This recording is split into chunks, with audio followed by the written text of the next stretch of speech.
Hello friends, आप सबका स्वागत है आपके अपने यूट्यूब चैनल फार्मा एमसीक्यू में। देखिए, हमने जो ये गुजरात के फार्मासिस्ट एग्ज़ाम के लिए एमसीक्यू सीरीज़ स्टार्ट कर रखी है, इसी को आगे कंटिन्यू करते हैं। और ये जो एमसीक्यूज़ हैं वो चैनल पर डिस्कस करते हैं। ये सभी फार्मा एग्ज़ाम्स के लिए इंपॉर्टेंट होते हैं। जीपैट, नाइपैट, ड्रग इंस्पेक्टर और स्टेट फार्मासिस्ट एग्ज़ाम हैं आपके, ठीक है। तो सभी के लिए काफ़ी इंपॉर्टेंट होते हैं। तो अगर आप किसी भी फार्मा एग्ज़ाम्स की प्रिपरेशंस कर रहे हैं, चैनल पे नए हैं, आपने चैनल सब्सक्राइब नहीं किया है तो प्लीज़ चैनल सब्सक्राइब कीजिएगा। वीडियो को लाइक करना, शेयर करना, कमेंट करना, बेल आइकन को प्रेस करना, ताकि जो आने वाले वीडियोज़ होते हैं उनके नोटिफिकेशंस आप लोगों को मिल सके। देखिए, स्टार्ट करते हैं। क्वेश्चन है आपका, tamoxifen is an estrogen receptor antagonist indicated for the treatment of, ठीक है। देखिए, टैमोक्सिफिन होता है एक, और एक होता है टोरिमीफिन, ठीक है। ये दोनों क्या होते हैं? सिलेक्टिव एस्ट्रोजन रिसेप्टर मॉड्यूलेटर्स, जो आप पढ़ते हैं एंटी कैंसर ड्रग में, उसमें ये ड्रग्स आती हैं। टैमोक्सिफिन क्या है? ये एस्ट्रोजन रिसेप्टर एंटागनिस्ट है। इसको यूज़ करेंगे आपने, बिल्कुल ये क्वेश्चन जो मैंने आपसे पूछा था बिल्कुल सही आंसर करा आपने। ब्रेस्ट कैंसर के लिए इसको यूज़ करेंगे, ओके। आप लोगों का बिल्कुल सही आंसर आया था इसका, breast cancer. Answer option C हो जाएगा, ओके। क्वेश्चन देखिए, नेक्स्ट है, form number for retail sale of schedule C and C1 drug. देखिए, किसके लिए पूछा? Schedule C1। शेड्यूल C1 के लिए हमने क्या याद करा हुआ है? C1 के लिए हमें 21 याद करना होता है, ठीक है। और C1 के लिए 21, और रिटेल के लिए पूछा है तो 21 का 21 ऐसे कैसे रहने देंगे? आंसर देख लीजिए ऑप्शंस के अकॉर्डिंग, आपका ऑप्शन ए हो जाएगा, 21 आंसर हो जाएगा इसका। क्वेश्चन देखिए, नेक्स्ट है, an octadecanoic acid is also called as. देखिए, myristic acid, stearic acid, lauric acid या फॉलिक एसिड। ये जो एन ऑक्टाडिकेनोइक एसिड है, ये होता है आपका ऑप्शन 2, स्टीयरिक एसिड को बोलते हैं, ओके। देखिए, stearic acid, myristic acid, lauric acid, ये सब सैचुरेटेड फैटी एसिड्स हैं, ओके। देखिए, स्टीयरिक एसिड जो होता है, हमारा आंसर तो ऑप्शन बी स्टीयरिक एसिड हो गया। स्टीयरिक एसिड क्या है? Long chain saturated fatty acids होता है। इसको ऑक्टाडिकेनोइक एसिड भी कह सकते हैं, ओके। जो स्टीयरिक एसिड है, ये 18 कार्बन कंटेनिंग होता है। इसमें इसके अंदर जो होते हैं 18 कार्बन प्रेजेंट होते हैं। मॉलिक्यूलर फॉर्मूला लिखा हुआ है C18H36O2, ओके। जो आपके ऑप्शन में मिरिस्टिक एसिड भी है, मिरिस्टिक एसिड भी क्या होता है? Saturated long chain fatty acid होता है, और इसके अंदर 14 कार्बन होते हैं। किसके अंदर? मिरिस्टिक एसिड के अंदर। और जो लोरिक एसिड है, ये भी सैचुरेटेड फैटी एसिड है, इसके अंदर 12 कार्बन एटम होते हैं, ओके। ये थोड़ा ध्यान रखना है। नेक्स्ट है, थर्ड जनरेशन सिफेलोस्पोरिन्स। देखिए, सिफेलोस्पोरिन्स जो आप पढ़ते हैं different different, first generation, second generation, third generation, fourth generation, इनके ऊपर क्वेश्चन आते हैं, ओके। देखिए, आपसे थर्ड जनरेशन का पूछा है। देखिए, सिफाजोलिन, सिफाक्लोर, सिफोपिराजोन या नन। देखिए, सिफा वाले हमने सिफेलोथिन, सिफेजोलिन, ये देखी थी हमने, फर्स्ट जनरेशन की ड्रग्स थी, है ना। और सिफेक्लोर है और सिफोपिराजोन। थर्ड जनरेशन में आपका सिफोपिराजोन, ऑप्शन सी राइट हो जाएगा। सिफोपिराजोन किस में आता है? थर्ड जनरेशन सिफेलोस्पोरिन्स में आता है।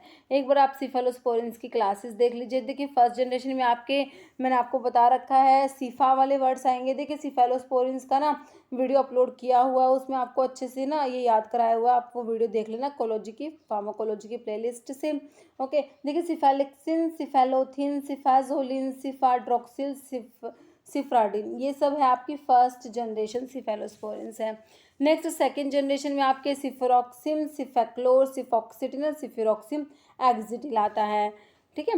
नेक्स्ट आपकी थर्ड जनरेशन में सिफोटाक्सिम आ जाएगा, सिफपोडोक्सिम, प्रॉक्सिटिल, सिफ्टीजोक्सिम, सिफ्ट्रायक्सोन, सिफोपिराजोन, जो आपके ऑप्शंस में था, सिफिक्सिम आ जाता है। इस सिफिक्सिम का भी कई बार पूछते हैं। सिफ्डिनिल, सिफ्टिब्यूटन, सिफ्टामेट, पिवॉक्सिल, ये थर्ड जनरेशन की है। और फोर्थ जनरेशन में आपको दो ही ड्रग याद करनी होती है, सिफपिम और सिफपिरोम, ओके। ये फोर्थ जनरेशन की होती है, सिफपिम और सिफपिरोम। देखिए, आप अगर एक दो जनरेशन भी याद कर लेते ना, जैसे मान लीजिए आपने एक तो फोर्थ जनरेशन की दो ही ड्रग है, सिफपिम और सिफपिरोम याद कर ली, एक फर्स्ट जनरेशन की याद कर ली, ठीक है। तो आपके ऑप्शंस के अकॉर्डिंग आंसर निकल के आ जाता है। अगर दो या तीन, देखिए थर्ड जनरेशन में तो बहुत सारे ड्रग्स है, इसे रहने दे, सेकंड जनरेशन याद कर लीजिए, ठीक है। अगर आप ऐसे याद करेंगे ना तो फिर आपका ऑप्शंस के अकॉर्डिंग आंसर निकल के आ जाएगा, ओके। तो इसका हमारा आंसर हो गया सिफोपिराजोन, ठीक है। बाकी ये जो इसमें दिए हुए हैं ये हमने देख लिए। नेक्स्ट सिफेक्लोर जो है ये सेकंड जनरेशन की है, ओके। नेक्स्ट आपका क्वेश्चन है, देखिए ये सिफेलोस्पोरिन्स, पेनिसिलिन, सिफेलोस्पोरिन्स क्या करती है, सेल वॉल के सिंथेसिस को इनहिबिट करती है। ओके, नेक्स्ट है question, macrolide group antibiotic is, देखिए कौन सा है जो मैक्रोलाइड एंटीबायोटिक्स में से आता है। तो आपको पता होना चाहिए मैक्रोलाइड एंटीबायोटिक में कौन कौन सी ड्रग्स आती हैं। इसमें देखिए मैक्रोलाइड्स में आप इरिथ्रोमाइसिन पढ़ते हैं, क्लैरिथ्रोमाइसिन, रोक्सिथ्रोमाइसिन, एजिथ्रोमाइसिन, स्पायरोमाइसिन, ये सब होती है आपकी मैक्रोलाइड्स में आती है। ऑप्शंस में देखिए क्लैरिथ्रोमाइसिन दिया है, बिल्कुल सही बात है, ये मैक्रोलाइड की ड्रग है, ऑप्शन ए राइट हो जाएगा। कैनामाइसिन दिया है, कैनामाइसिन किस में आती है, हमें पता है एमिनोग्लाइकोसाइड्स में आती है स्ट्रिप्टोमाइसिन, और कैनामाइसिन किसकी ड्रग है, एमिनोग्लाइकोसाइड्स में आती है। एमिनोग्लाइकोसाइड्स में कौन कौन सी आती हैं, देखिए एक तो आपके ऑप्शन में स्ट्रिप्टोमाइसिन दिया है, स्ट्रिप्टोमाइसिन होता है, जेंटामाइसिन होता है, कैनामाइसिन होता है, टोब्रामाइसिन होता है, एमिकैसिन, सिसोमिसिन और नेटिलमिसिन, ये होती हैं। और एक जो टॉपिकल अमीनोग्लाइकोसाइड्स होते हैं उसमें नियोमाइसिन और फ्रेमाइसिटिन दो ड्रग आती है, ये दोनों किस में आती है, टॉपिकल अमीनोग्लाइकोसाइड्स में। और जो बाकी हमने ये देखी थी स्ट्रिप्टोमाइसिन, जेंटामाइसिन, कैनामाइसिन, टोब्रामाइसिन, एमिकैसिन, सिसोमिसिन, नेटिलमिसिन, ये सब सिस्टमिक अमीनोग्लाइकोसाइड्स होती हैं। ओके, तो बाकी ऑप्शन देख लिया हमने। क्लोरमाइसिटिन जो है क्लोरमफेनिकोल को ही बोलते हैं क्लोरमाइसिटिन। क्लोरमफेनिकोल जो है ब्रॉड स्पेक्ट्रम एंटीबायोटिक में आते हैं, टेट्रासाइक्लिन क्लोरमफेनिकोल कहते हैं ब्रॉड स्पेक्ट्रम एंटीबायोटिक्स होती हैं। ओके, आंसर हो गया मैक्रोलाइड का, आपका हो गया क्लैरिथ्रोमाइसिन।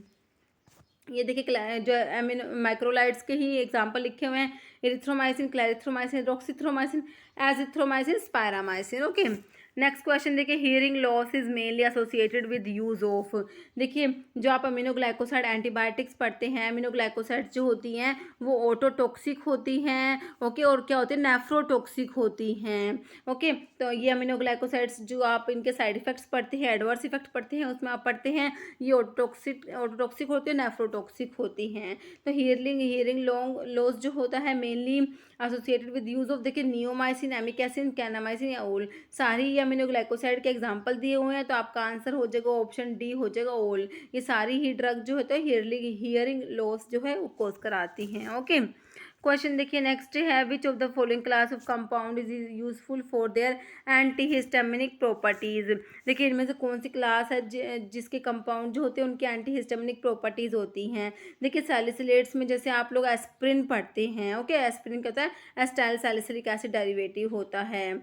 फिनोथायाजीन्स में आपका प्रोमिथाजिन आता है, प्रोमिथाजिन जो है एंटीहिस्टामिनिक्स में पढ़ते हैं आप लोग, आंसर आपका ऑप्शन 2 बिल्कुल राइट हो जाएगा।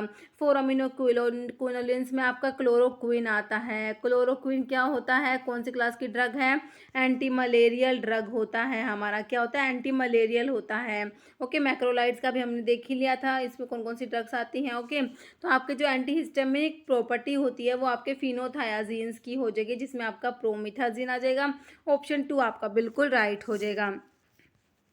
नेक्स्ट है fluoroquinolones indicated for treatment of urinary tract infections UTIs, देखिए फ्लोरोक्विनोलोन्स देखिए ऑप्शन देखिए, सिप्रोफ्लोक्सासिन, एमिकैसिन, क्लेंडामाइसिन या वैनकोमाइसिन। ठीक है, और इसमें जो फ्लोरोक्विनोलोन्स का एग्जांपल है ऑप्शन ए ही दिया हुआ है, सिप्रोफ्लोक्सासिन जो है ये फ्लोरोक्विनोलोन्स में आता है। बाकी एमिकैसिन आपको पता है एमिनोग्लाइकोसाइड्स में आ गया।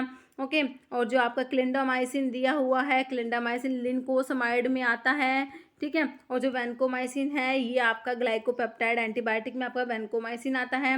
वैनकोमाइसिन का एक होता है रेडमैन सिंड्रोम कोज करते हैं, कई बार क्वेश्चन आता है कौन सी ड्रग है जो रेडमैन सिंड्रोम कोज करती है, उसमें आपका आंसर आता है वैनकोमाइसिन। ओके, नेक्स्ट क्वेश्चन देखिए, और वैनकोमाइसिन जो है सेल वॉल के सिंथेसिस को भी इनहिबिट करती है। नेक्स्ट है which of the following is used as antiviral drug, इनमें से कौन सा है जो एंटीवायरल ड्रग है, देखिए क्लोफाजिमिन दिया है ऑप्शन में। क्लोफाजिमिन क्या है, एक डाई होती है जो लेप्रोसी में यूज़ करते हैं, लेप्रोस्टैटिक होती हैं। ठीक है, किसमें ये लेप्रोसी में यूज़ होती है। सल्फामिथोक्साजोल दिया है जो क्या होता है, सल्फोनामाइड हुआ है ये, और ये इंटरमीडिएट एक्टिंग सल्फोनामाइड होता है। सल्फामिथोक्साजोल को जो है ट्राइमिथोप्रिम के साथ कंबाइन करते हैं, और इस कॉम्बिनेशन को क्या बोलते हैं, कोट्राइमोक्साजोल बोलते हैं। ओके, कोट्राइमोक्साजोल में अगर आपसे पूछे कौन कौन सा सल्फोनामाइड है, तो आप बताएंगे सल्फामिथोक्साजोल होता है, इंटरमीडिएट एक्टिंग सल्फोनामाइड होता है, इसको ट्राइमिथोप्रिम के साथ कंबाइन करते हैं और इसमें जो रेशो होता है 5:1 होता है। सल्फामिथोक्साजोल का 5 रेशो होता है और ट्राइमिथोप्रिम का 1 रेशो होता है। ये भी हमें याद रखना होता है, इसके ऊपर भी क्वेश्चन बनता है। ओके, एम्फोटेरिसिन बी हमने किस में देखा था, ये पोलीइन एंटीबायोटिक, जो आप एंटी फंगल ड्रग पढ़ते हैं उसके क्लासिफिकेशन में आपने पोलीइन एंटीबायोटिक देखी थी, उसमें आपने देखा था एम्फोटेरिसिन बी, निस्टैटिन, हामायसिन, नेटामाइसिन एंड पाइमेरिसिन। ठीक है, नेटामाइसिन को ही पाइमेरिसिन बोलते हैं, ये आपने देखे थे, तो ये एंटी फंगल में हो गया। अभी बचा आपका ऑप्शन एमेंटाडिन। एमेंटाडिन जो होता है ये एंटीवायरल ड्रग हो जाएगा। ओके, ऑप्शन जो है आपका 4 हो जाएगा। एमेंटाडिन क्या है, एंटीवायरल ड्रग है। ऑप्शन 4 आपका बिल्कुल राइट हो जाएगा। नेक्स्ट है लेजर कंटेन। ऑप्शन देखिए personal account, real account, nominal account या ऑल। देखिए लेजर्स में सारे ही अकाउंट हो जाएंगे, ऑप्शन डी हो जाएगा ऑल। ठीक है, लेजर्स में पर्सनल, रियल और नॉमिनल तीनों अकाउंट होते हैं, ऑप्शन डी आपका ऑल हो जाएगा। देखिए लेजर जो होते हैं ये क्या होते हैं, देखिए जनरल्स होते हैं, वो क्या होती है, book of original entry. Original entry की बुक को क्या बोलते हैं, जनरल्स बोलते हैं, क्योंकि ट्रांजेक्शन्स जो होते हैं फर्स्टली जनरल्स में ही रिकॉर्ड होते हैं। बाद में क्या होता है, ledger on the other hand is called secondary book of entry. Ledgers जो होते हैं सेकेंडरी बुक ऑफ एंट्री इनको बोलते हैं, क्योंकि ट्रांजेक्शन्स जो होते हैं ट्रांसफ़र होते हैं जनरल से लेजर में, ट्रांसफ़र करते हैं। ठीक है, और ये जो ट्रांसफ़र करना होता है जनरल से लेजर्स में जो ट्रांसफ़र करते हैं इसको पोस्टिंग बोलते हैं। ओके, तो ये जो है, आप अगर आपसे पूछे बुक ऑफ ओरिजिनल एंट्री कौन सी, आप जनरल से बता देंगे, और जो बुक ऑफ सेकेंडरी एंट्री है उसमें लेजर का नाम आता है। ठीक है, लेजर के पेजेस को फोलियोज बोलते हैं, ये क्वेश्चन भी आया हुआ है, ध्यान रखना है हमें। नेक्स्ट क्वेश्चन है which of the following is not a bulk purgative. देखिए 4 ऑप्शन है, इनमें से कौन सा है जो बल्क परगेटिव नहीं है। नोट पूछा है, देखिए सब गोल दिया है, मिथाइल सेलुलोज दिया है, अगार अगार, मैग्नीशियम सल्फेट। अब इस क्वेश्चन का आंसर जो है आपको कमेंट करके बताना है। इस वीडियो में इतना ही। अगर आपको वीडियो अच्छी लगी है तो इसे लाइक करना, शेयर करना। चैनल पे नए हैं तो मेरे आप लोगों से रिक्वेस्ट है कि चैनल को प्लीज़ सब्सक्राइब जरूर करना। Okay, thank you.